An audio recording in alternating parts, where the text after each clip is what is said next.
Hi everybody, welcome to Active Self-Protection Extra. Today, another article discussion, this one from the New York Times, a very interesting one titled How YouTube is Changing American Gun Culture. It was an interesting article and I want to talk with you about it.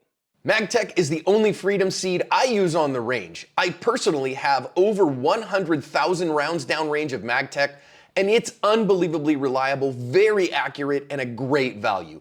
Pick some up for your next range trip wherever you shop for range supplies. Now, I will say this one's in the New York Times and it is behind a paywall. So if you're not a subscriber to the New York Times, I happen to be a subscriber for stuff like this. But I'm going to throw you some screenshots up there. If you do have a subscription, I've linked it in the description below so you can take a look at it. I'm going to show you some screenshots from it, from the salient stuff. Or if, like I have an Apple News Plus subscription as well, that's where I originally saw it. You can see it in there as well. Just search for the title. If not, follow along with me. I'm going to be reading some stuff here, so I'm going to be using my reading glasses. Sorry, old age is getting to me. I'm 49 years old and the presbyopia gets us all. It's an interesting article here about how GunTubers, as they're known, come up. Now, I want to just say at the outset, I don't consider myself a GunTuber. I consider myself to be an educator, and I wouldn't certainly consider the main Active Self-Protection YouTube channel a GunTuber channel, because I'm not on there shooting guns all the time or talking about that. We talk about firearms as a right to keep and bear arms and firearm skills and those things, but we're not what they would classically call that. On this channel here, on the second YouTube channel or in the app, yeah, I mean, I shoot guns pretty regularly, but I wouldn't call myself a GunTuber because I'm an educator, and we post a lot more stuff than just us shooting on the range and us talking about guns. So I think I'm kind of lane adjacent to those guys, though some people sometimes will call me a GunTuber. This also was a really interesting article that I got to be real with you. I feel like the author of this article chose some of the worst examples and some of the most baffling examples, and not really for the reasons that I would expect, but just because he chose a bunch of like really small niche channels, like 2,000 subscribers, which is great. I'm not mad at those people at all. They've attracted a couple thousand followers, and that's wonderful, and I'm all about that, and I'm not trying to play games of like, well, why didn't they talk to me? I'm bigger than that guy. Geez, man, nothing could be farther from the truth. I just know that there's hundreds and hundreds and hundreds of channels that they could have chosen to kind of feature, and they chose two channels of a couple thousand subscribers, one of 9,000 subscribers, and only one that has kind of a large following, and it's probably the one that I like the least out of any of the large channels on YouTube. And yeah, sure, I'll start some beef there. I don't care. You guys want to start some online beef? I don't care. Go ahead. But let's look at kind of how that's going here, okay? So it talks about this guy whose last name is Aussie. Gosh darn it, I didn't catch his first name again. Let me go up and look at it real quick. You guys are just coming along with me while I'm looking at this. Joseph Oss, or Aussie. I'm not sure if it's Oss or Aussie. And it talks about him in this one that he is a GunTuber. He posts under the name Raisin Bran, which, is that a play on Raisin Bran? Learned how to shoot by watching the YouTube channels he is now trying to emulate.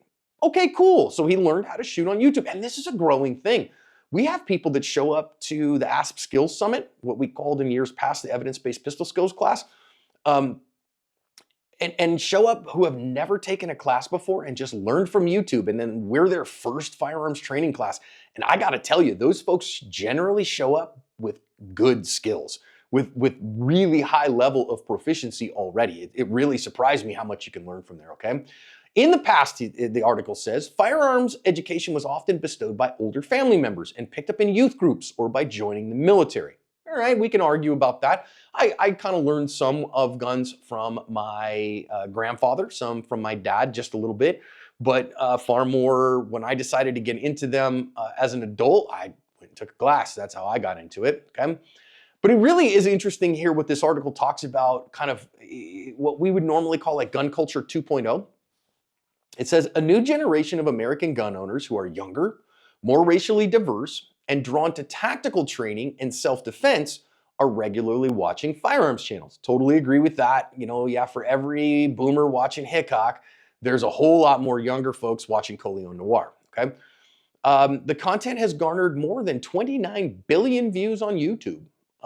According to unpublished data from researchers at the Institute for Strategic Dialogue and the Atlantic Council's Digital Forensic Research Lab. Now, why is that unpublished? I don't know. Where did he get that number? I don't know. But assuming it can be trusted, almost 30 billion views. I want you to recognize, in the grander scheme of things, 30 billion views on YouTube is a drop in the bucket. There are the big channels on YouTube. One single channel will get that in a month. And so, 29 billion views, okay, whatever. If you go over on Social Blade, I think the main ASP YouTube channel in its lifetime has almost 2 billion lifetime channel views. I think 1.85 or something like that. So again, not trying to play big shot games there. I'm saying we're lane adjacent. I don't think the ASP channel is probably included in those views. But for size comparisons, 29 billion as a number is a lot, but as a percentage of YouTube is very, very small. Okay. It has made for a growing subculture commonly referred to as GunTube, with creators known as GunTubers. I'm not a big fan of that terminology, but they are. It says, but GunTube is its own sprawling community.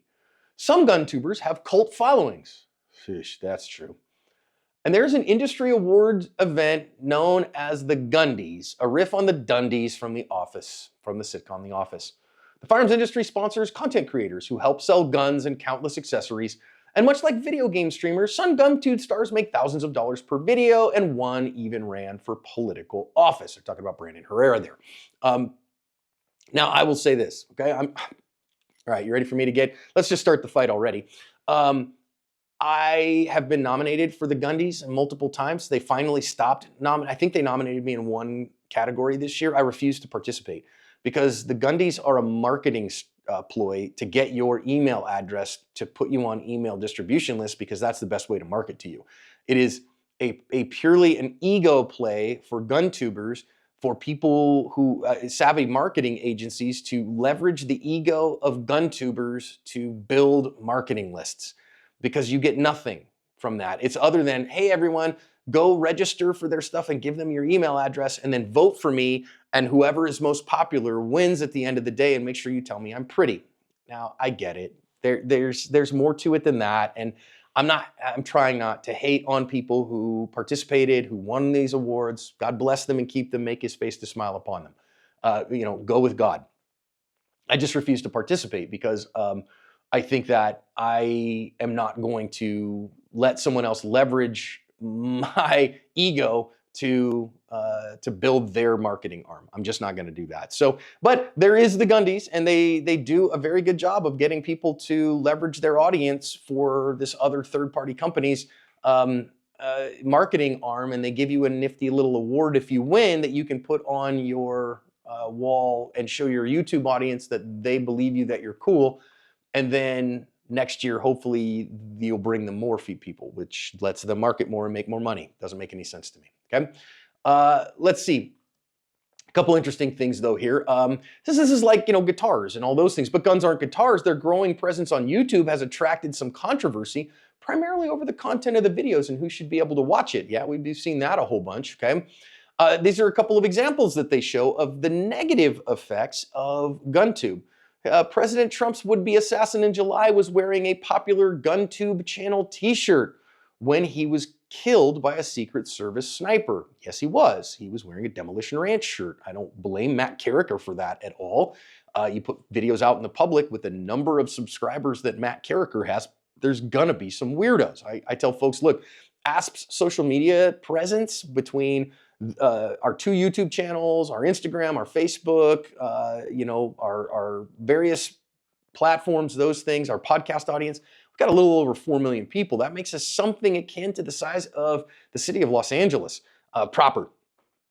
And if you walked around the city of Los Angeles, you're gonna find some weirdos. And I'm not responsible for those weirdos. I'm responsible for putting out good content so that those folks get the best education they can, but I'm not responsible for their behavior. So it's a non sequitur to me to say he was wearing a piece of merch from a commenter. If he was wearing a Nike shirt, would we say, aha, Nike is responsible? I doubt it. Okay, before murdering 10 people in a Buffalo supermarket, this guy, whose name I will never repeat, said on social media that he watched tactical firearms-related training videos on YouTube. So, okay, again, he learned some things, and yes, we're gonna see some of that, and I think we need to fight radicalization at every turn, okay? Now, even more than that, here's some of the outflow. In March, a New York State judge, ruled that Google and Reddit could face lawsuits for enabling that guy's racially charged killing spree. In June, under pressure from Everytown, YouTube announced it would restrict certain firearm content for viewers younger than 18 and ban videos that demonstrate modifications and features on particular firearms, which I think is just a mistake. I think YouTube's trying to stay away from being designated a common carrier. That's a whole bigger discussion and a whole bigger issue. But I think that the bigger issues are systemic and the knee-jerk reaction doesn't help, okay? And it says, to navigate YouTube's restrictions and bans, some big-name GunTubers have migrated to their own gun-related streaming service. These are those niche platforms. These are people that are uploading on GunStreamer or other places like that. I'm not doing any of that. It is a reason, I'll tell you, that we have the Asp Unlimited app. It's to get away from YouTube's problems in those areas as a big thing, and to be able to put stuff there that just couldn't be on YouTube, that YouTube would have a problem with. So if you're watching this in the app, thank you for being here. If you're not, come join us over there. There's a lot going on over there, okay? Now, this is an interesting bit about this first guy that they were talking about. Mr. Aussie, who is the first guy who's got a really small channel, a couple thousand subscribers, immigrated from Haiti in the early 90s, raised by a single father who worked as a U.S. Air Force mechanic. Cool, right? So immigrated from Haiti. Dad was in the Air Force, a military brat. Like many millennials, he got into firearms through video games and bought his first gun, a Glock pistol, during the pandemic. He works a minimum wage data entry job and scrapes money from side gigs to support a hobby he said was about learning to shoot, defending yourself, and teaching others. It's the American dream. I'm nothing but grateful and excited about that. A Haitian immigrant, child of a military service member who is scraping together money to build himself his own enterprise and help other people. Dude, God bless America. I think there's nothing wrong with that in the world. I love it, okay? Now, all right, here's the next one. Let's start a beef. One of the channels that he watched as he learned to shoot in 2022 was T-Rex Arms, a GunTube icon and a portal for knowledge on guns, gear, training, and the citizen defense industry. Okay, I mean, he's got 1.7 million subscribers, something like that as of today. And clearly that means some people watch his stuff. I find Lucas Bakken personally objectionable. I think people kind of force team us together because he talks about God, and people, know that I follow the way of Jesus. I think his way of following Jesus is kind of way different than mine. And I don't like the integration of force teaming and politics and stuff that he loves to do. And listen, I think a lot of his stuff is tactical fantasy band camp. Let's get in all of our gear, in all of our tactical gear, even though that's not really a part of our life. And let's go hit the range with our rifles and plate carriers and all that stuff. And I want to say, like, if you want to go hit the range with rifles and plate carriers and suppressors and do all that, I love it. Do your thing, man. Like, have at it. I love tactical fantasy band camp. I just think there's 20 channels that I would have chosen before I chose this one that was obviously highly controversial because of a lot of statements, especially a lot of misogynistic statements and homophobic statements that Lucas made and has made and stands on, and some of his, like, his dad is, friends, go do some research. The dude is like a sociological cult leader. And there's some definitional stuff on that, okay? So there's some, let me just say it this way, there's some definite red flags for warning signs of cult-like behavior. There's warning signs of cult-like behavior in a lot of stuff. I'm not saying that he's running a formal cult by any stretch, but I am saying there's some real warning signs there. It wouldn't be one that I would want to follow. I don't follow his stuff. I don't watch his videos. I don't recommend him for that reason. But he's the only large one that they showed in his. I mean, and goodness sakes, there's 100 better ones. Why not show Matt Carricker in Demolition Ranch? I mean, at least Matt, in my opinion, he's not trying to educate. He's just shooting guns and having fun, right? He's just out there having a good time. How many pieces of Lego can a 50 BMG go through? And he has fun doing it. And I have no problem with that at all. I think it's fun. I think it's wonderful. And I know he's recently said he's leaving YouTube, and I hope he does well in his next endeavor. Why not pick a guy like Hickok, who is like your retired uncle who has a cool range in his backyard? And again, it's just, he's not trying to educate. He's not trying to do anything other than, hey, people send me guns because I got a big YouTube channel and let's shoot them in the backyard, and these are pretty cool. He's certainly not educated in terms of trained in firearms well at all, and doesn't seek to, like, be a tactical teacher or anything like that. Okay, but is a good, responsible citizen. And I feel like when I watch his stuff, and I don't watch it all the time, but I do watch it some, he's a really good example of safe firearms handling and a really good example of, I think, good, sane, sober, moral, and prudent Second Amendment advocacy. So I got nothing but respect for Hickok, for Greg Kidman is his name, and for the people in his world. I got nothing but respect. You know, I can think of a couple of others too, but you know, I'm saying there's plenty of great larger YouTube channels you could have talked through about those things. Okay, here's some more. Some other reasons that things are changing. So it says, for the GunTuber Chris Charles, video games were a gateway from digital shooting to shouldering a real rifle. Call of Duty 4, that was huge, he said, who lives in the Atlanta suburb of Stockbridge, where he works as a car emissions inspector and studies digital media. That's what brought all the guns, all the attachments, and that's what changed everything. Totally agree. Video games, and so I don't know if you guys know this, you probably don't, but I used to run a video game store. So when I was going to graduate school, I ran a video game store for about 4 years in there. And we used to do Halo LAN parties. That's back in the day, right? So this was like 2000 to 2005 that I did that. 2000, I guess, I'm sorry, 2003 to 2007 is when I did that.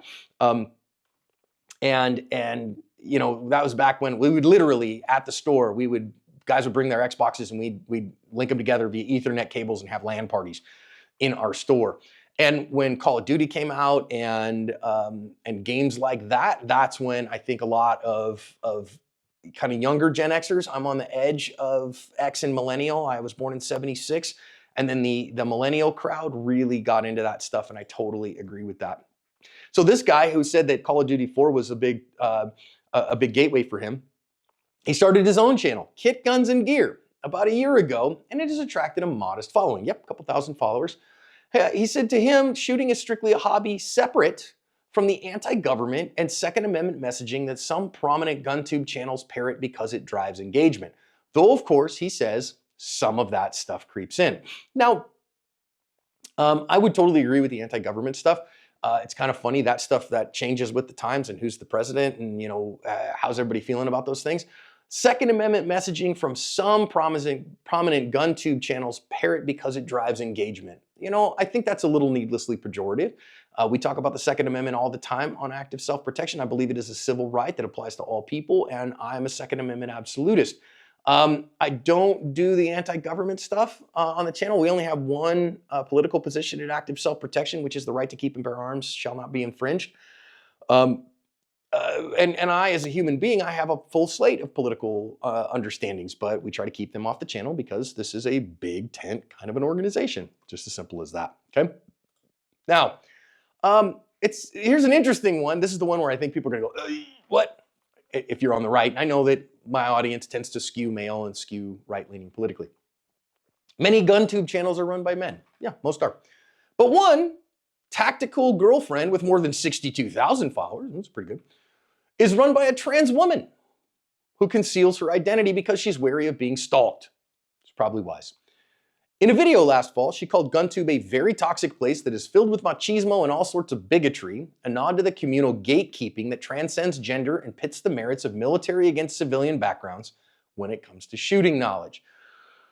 Okay, so we could talk about the whole trans woman running a GunTube channel. That's interesting. That's talk about brain bending for a lot of people. But I do see, and I have friends in the LGBT community who are Second Amendment supporters, and they kind of catch it from both sides, and they kind of feel like people with no home a lot of times for that if they are Second Amendment supporters and if they are into firearms and self-defense, and a lot of times they have reason to be because they're worried about their personal safety. And there's a lot of gatekeeping, communal gatekeeping that exists too. I really advocate for a big tent. I really advocate for, hey, let's make sure we love each other well. And if you believe in the right to keep and bear arms, then we can agree on that topic. We don't have to agree on a whole lot else, but we can agree on that topic and get along on that topic, okay? The interesting one, though, that pits the merits of military against civilian backgrounds when it comes to shooting knowledge. My constant reminder on this channel, as a military veteran, military background does not by itself qualify you in any way to be knowledgeable about firearms. In no way. I haven't gotten this in a while, but I remember times where people were like, why are you able to teach this stuff? Were you ever a cop or were you ever in the military? And I said, yeah, I was in the military for 8 years. Oh, okay, dude. Cool. That's cool, man. Carry on. Keep asking questions, dummy, because what did I do in the military? I was in the United States Navy and I was a nuclear reactor operator. I made hot water the hard way in Uncle Sam's Canoe Club. I did not get taught a darn thing about firearms, and being in the military taught me nothing about the use of firearms. Even those who are taught in the use of firearms, that does not make you an instructor of others in firearms, and it doesn't make you an expert in firearms. Even if you are, I'm just gonna say this and I'm gonna get mad about it, people are gonna get mad about it, okay? Even if you were a special forces veteran, that does not by itself make you an expert in firearms. Now, probably means you have more exposure to firearms than most people. However, first of all, you can be a special forces veteran and be in the intelligence community and not have really any access to firearms at all, really not be doing anything with guns or gun related. I know bunches of SEALs, right? So I usually like to joke with people, and these are made up numbers, so just laugh with me about it, okay? I like to joke that there were 470 Navy SEALs that served in Vietnam, and I know 1,362 of them because I've met them. But I do actually know a lot of Navy SEALs. I probably know a couple dozen actual, no joke, like real deal US Navy SEALs. I know a bunch of U.S. Army Rangers and a bunch of SFOD guys. And guess what? Most of those guys, you hand them their equipment and you go shoot that guy in the face. And they go, sweet, my equipment is issued to me. Let's go shoot that guy in the face. So in terms of like team tactics and shooting skills and those things, man, I think that gives you some real, some stuff to say because you're a good operator. You have to be a high level operator to be in those billets, but it doesn't make you an instructor of others in those, and honestly doesn't make you an expert in equipment at all. Now there's some that are crossovers. You know, my friend Chuck Pressburg, who kind of went back and forth from the front of the spear, tip of the spear operational side back to equipment design and procurement and development. So then that way the guys that were on the tip of the spear had the best gear possible to do their job. He went back and forth between those. That makes him uniquely qualified. That makes him, I mean, like crazy qualified to talk about firearms and equipment stuff. So I hate that gatekeeping stuff. As a guy who was in the military but didn't, you know, kick in doors and shoot people in the face, I think we miss a lot of that stuff, okay? I think here's another one. The 2009 sequel to Call of Duty 4 Modern Warfare drew Tim Stuckey, a steel mill worker, into shooting and eventually to his own channel, Gear and Guns, that he started in 2002. It has grown to more than 9,000 followers. Great. I mean, there's 100 of these stories out here. His channel includes content such as how to piece together an AR-15 or pick the right scope mount. In October, he received his first payout of $219.23 for his videos. Woohoo! You did it, bro. You made some cash. You probably spent thousands of dollars to get that 219 bucks, but I'm freaking proud of you, and I'm not joking about that at all. For Mr. Stuckey, who is religious and hoping to become a police officer, gun ownership and the Second Amendment are rooted in life preservation, is what it says. He makes videos to help other gun owners learn from his mistakes. More power to him, and that's great. And man, making a few bucks on the side for that to fund your habit, go buy some mounts or ammo or stuff like that, dude. Good for you, man. I love it. Okay. And then finally, it kind of says, firearms content on YouTube has long been relatively niche, an algorithmic recommendation that can appear after viewers watch a Call of Duty video game stream or search for information about the slick guns used by John Wick, the popular movie Hitman. I actually know the guy who was the armorer on John Wick, all 4 of the John Wick movies, and they are very, very realistic guns that they made on purpose.